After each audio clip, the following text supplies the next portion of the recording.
Hey guys, welcome back to my channel. So today I'm covering 90 Day Fiance The Other Way, Season 1, Episode 5. I find this show to be very, very entertaining. The only downfall that I'm seeing with this show is that it's kind of short. It's not the 2 hours that we're used to. And I wish that they had taken the hour from Happily Ever After and added it to The Other Way, because The Other Way is way more entertaining. Because as I was kind of like going through notes and stuff, it sucks that we didn't get to see two of the couples this week. So I don't know if that makes the season longer or if people's storylines are going to be shorter, because we're introduced to the new couple in episode 5, which is kind of steep. But regardless, I enjoyed watching this episode. So let's start off with Jenny and Submit. So they spent the night together finally as a couple in India. I love the way Submit expresses his love for Jenny. Like, I'm not getting the idea that he's using her, and I actually feel like he actually does like her despite the age difference. I didn't understand her whole take on she didn't want to wear a sari because old aunties wear saris, and she didn't want to be considered an old auntie when she's technically a grandma. And like when you're 60 years old, like, I think it's fair to say that you're old. You can say you're an elder person or you're older than, but like, you're old. So I did understand where she was coming from with that point. Plus, like, I think saris are very beautiful and nice. Like, how are you going to India to live but like don't want to partake in any of the culture? I can understand if like he's telling you, you have to do this, you have to do that. He's not. He's just kind of telling you, like, this is part of the culture. Like, why don't you at least have some of your wardrobe with Indian attire?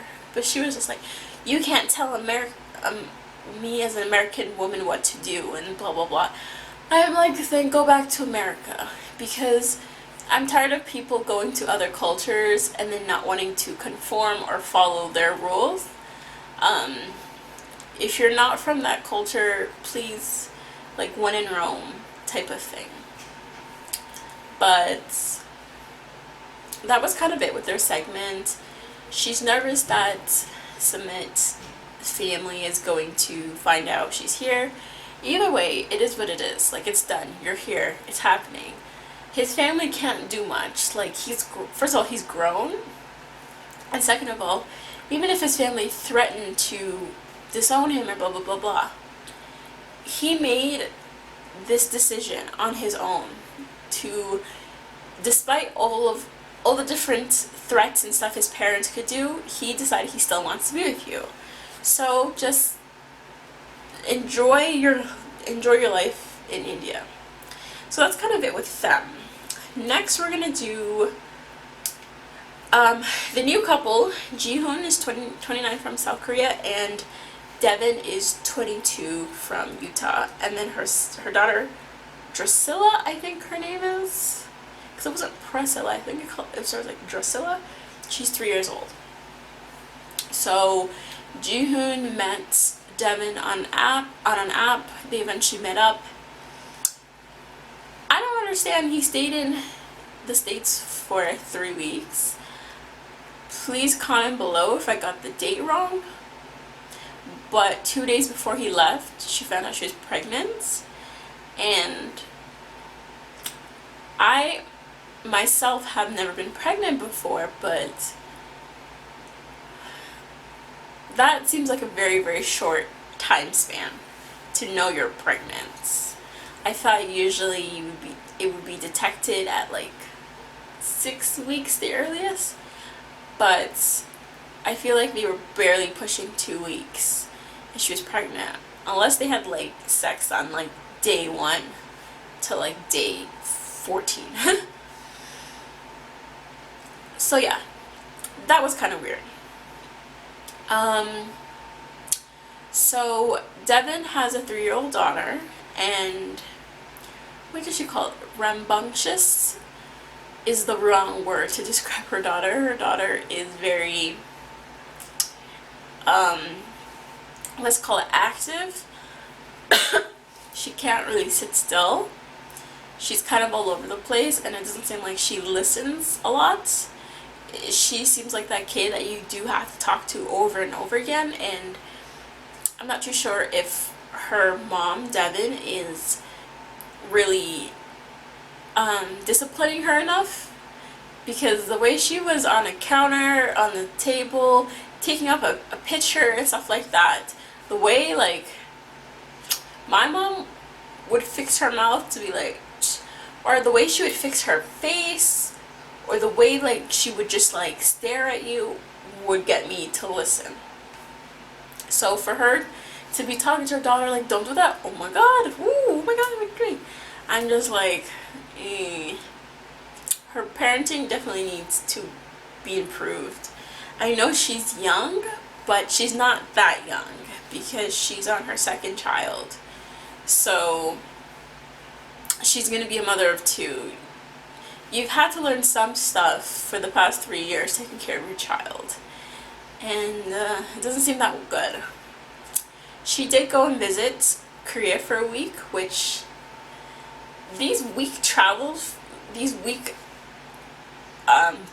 vacation times to travel to a place like Korea, when it probably takes you 2-3 days to recover from jet lag, for you to be there and then be gone really quickly, that's not enough time. She did travel there, and it didn't seem like she developed a relationship with his family, and then now her family is going to travel to see her for a week. They're meeting up in Vegas because there's more things to do. I'm very happy that she wants to entertain them, and she's actually optimistic about this, about meeting them again. His family is not really feeling her because I don't even think it's despite the fact that she's like not Korean. I just think that they don't think she made a good enough effort to communicate and to get across that like her love for their child. So they're kind of just like, she's okay, like it's whatever. When the baby is 7 weeks, which I feel like is very, very young, she's going to pick up and move to Korea to live. I feel like these people who are ready to go live somewhere else, why haven't you like studied the culture, studied the language, learn common phrases? Like, that stuff bothers me because it makes, I don't know, it makes me feel like you don't really care that much about the culture and stuff, that you're kind of just doing it for the person you love, but you're not really trying to get within the culture and like embrace it. But you know, that's it with them. Next we're gonna do Tiffany and Ronald. So Tiffany and Ronald, well, not Tiffany and Daniel arrive in Africa. They meet his mom, and Daniel, he is such a well-behaved kid. He has a great personality, very friendly. He's so well-behaved. I love him. I cringed every time he said like, I'm gonna be daddy this, daddy this. I think at this point, Tiffany should have not allowed Daniel to be referring to Ronald as dad, whether she told him to or not. I think she should have put a stop to it, because Tiffany's not even sure if she wants to live in South Africa, much less why are you having this boy call this man dad when you don't even know for sure if he's going to stay. I don't think he was an alcoholic, but you don't even know for sure if he's going to stick to the plan, and stop gambling and don't steal and don't commit any crimes. But yeah, you have this man calling your son. I just didn't like that. But they picked him up from rehab, and we still don't know much about Ronald, so there's really not much to go on, but we'll see what happens with them. But I just, sometimes I like, as I hear him say it and he says that he's excited, it just like, it makes me cringe a bit. So last but not least, we're going to talk about Cori and Evelyn. Child. If you told me that Evelyn loved Cori, I would have said you're lying, because she treats this man like he's nothing. Treats this man like he's like a side piece, or he's like a little summer ting type of thing. I'm so confused with the relationship. It's definitely comes off as one-sided, as in Cori loves Evelyn and Evelyn's like, he's cool, like, you know how it is. And I don't know why. Cori is not a bad guy, and if she doesn't, they don't have the same values, and it's either you compromise or you separate. And it doesn't seem like both of them are willing to compromise. Apparently last time, Evelyn discovered that Cori had a ring. Instead of being like, ooh, I can get wifed up and I have my American, she was like, no, I'm not trying to get married to you, like, what the hell? And it freaked her out. So you know what Cori did? He brought the ring back. Like, she's gonna just instantly be like, what I believe in and what I want to do, I'm just gonna like totally ignore because you proposed to me. I don't know. I don't know what Cori's like game plan is. He sold everything and he's on his way to Ecuador. He's talking about how excited he is to see Evelyn. Evelyn's love of his life. Ray, blah blah blah. So he gets to the airport. I'm assuming Ecuador is a very, very long flight, at least 10 hours. And then it's like, where's Evelyn? And he's looking like, I don't see her. He calls her and he's like, hey, I'm here. Like, are you upstairs? I'm downstairs, like, whatever. And she's like, honey, no, I'm still in her hometown. And he was kind of just like, oh, like, as in you haven't left yet? Or, and she's like, so, like, you can take the bus. You're a big boy. I love you. Bye. And I'm just like, and he was just like, what if my things get stolen? What if this? What if that? And she was just like, it's all good. Like, it's going to be okay. Which I think that was really, really cool of her. If you had a friend, much less a boyfriend, a friend visiting the country for you, the least you can do is greet them at the airport, show them some kind of hospitality instead of being like, no, you can find your way, especially if you know that they don't speak the language. This is going to be a culture shock to them. You should at least like be there, at least initially. I would hate to be going to another country to visit someone and then they expect me to find my own way and figure things out on my own. When I bet you when Evelyn came to America, Cori was there waiting for her at the airport with money in his hands. So I don't know if Evelyn's like this now because she's got what she wanted. She got the money, she got her bar, she got her car, she's cool. So she kind of just wants Cori to go away, and she's playing like the mean girl where you think that they go away, but I feel like it's backfiring on her where you push someone away but then they want you more.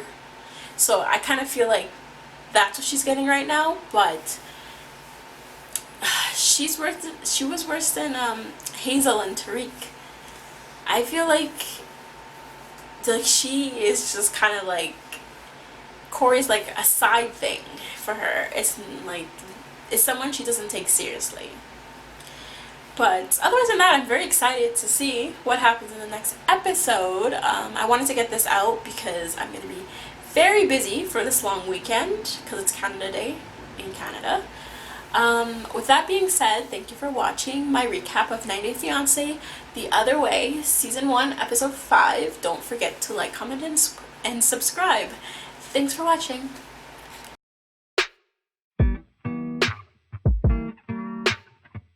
Yeah, yeah, yeah, yeah. Yeah. I'm just a dumb cunt, fucking sick and tired of it. Maybe I could front love, maybe I could buy a zip, maybe I get fucked up. Next time I could save some. Why it's gotta be like this? Why it's gotta be that way? Put it inside. Feel so rise up, banging on that loud.